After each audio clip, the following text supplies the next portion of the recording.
The South Korean government is lifting previously imposed access restrictions to vast areas of the country amid the downturn in tensions between the two Koreas. The zones had been previously designated as so-called protection zones fenced off for military purposes. Our Defense Ministry correspondent Park Ji-won with the details.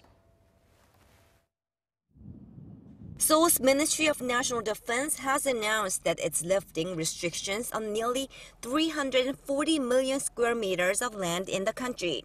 That's equivalent to almost 120 times the size of Yeouido, Seoul's financial district.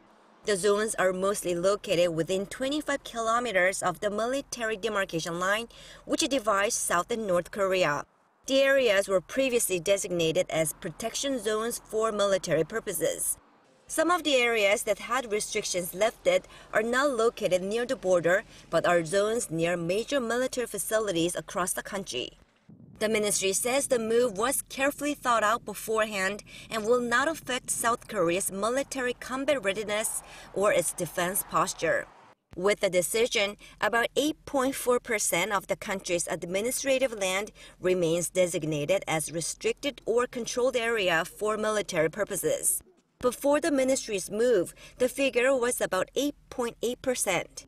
The South Korean government approved the Protection of Military Bases and Installations Act in 1972 to facilitate military operations and has since revised the scope of areas designated as restricted or controlled.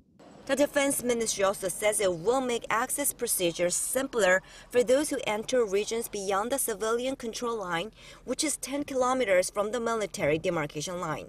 Park Ji-won, Arirang News.